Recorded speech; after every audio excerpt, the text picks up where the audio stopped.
Wannan labari ne na wani mutum mai suna Tabo ɗan South Africa. Tun yana matashi, rayuwarsa cike take da damfara da yaudara, a haka wata rana sai ya ƙirƙiro damfara mafi muni. Tabo ya buɗe shafin Facebook na kamfanin modeling na ƙarya. Yakan tura saƙo ga matan da ke son zama models, yana musu alƙawarin aiki mai kyau. Amma idan sun haɗu a guri ɗaya, sai ya ciro wuƙa ya ƙwace musu kuɗi, wayoyi da laptop. Wani lokaci ma yakan cutar da su. Wannan dabarar ta yi masa aiki sosai, har yakan ƙwaci laptop guda 2 zuwa 3 a rana a wajen waɗannan matan. Bayan shekaru yana haka, Tabo ya samu budurwa, sun yi soyayya kusan ta watanni 8. Wata rana suna hotel suka yi faɗa. Saboda muguntarsa, sai ya kashe ta, sannan ya sace mata kayanta. Daga baya 'yan sanda suka kama shi, ya amsa laifinsa, aka yanke masa hukuncin ɗaurin rai da rai a kurkuku.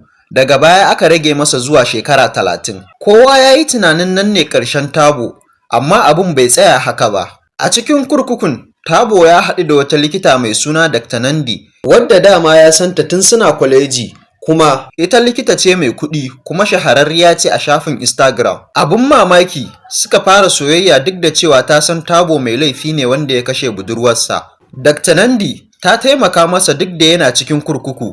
Har suka buɗe kamfani na ƙarya, suna yaudaran mutane a Facebook. Har suna siyar da tikiti na taruka na bogi, suna cewa manyan taurari za su halarta, alhali kuma ƙarya suke. Bayan shekaru 10 a kurkuku, wata rana sai gobara ta tashi a cikin kurkukun. Sel ɗin Tabo ya kama da wuta, kuma an same shi ya ƙone ƙurmus. Labari ya yaɗu cewa Tabo ya mutu. Amma daga baya, lokacin da mahaifiyarsa ta zo ɗaukar gawar, aka yi gwajin DNA. Sai aka gano ba gawar Tabo ba ce, gawar ta wani mutum ne daban, kuma ya mutu tun da jimawa kafin ai gobarar. Ashe Tabo ne da Dr. Nandi suka shirya komai, daga tashin gobarar, ƙonewarsa da guduwarsa.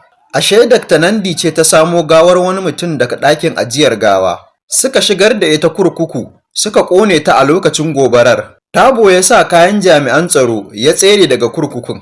Bayan nan suka ci gaba da rayuwa mai daɗi cikin gidaje masu tsada, motocin alfarma, kuma suka ci gaba da damfarar mutane. Amma 'yan jarida masu bincike suka gano gaskiya, gwamnati ta fara neman sa ko'ina. Yayin da suke ƙoƙarin tserewa zuwa Kenya, an kama su a iyakar Tanzania. An sake kama Tabo, kuma wannan karan zai zauna a kurkuku har abada. Dr. Nandi kuma tana jiran hukunci. Wannan shine hoton kowannensa a zahiri. Kada ku manta ku danna like sannan ku yi follow.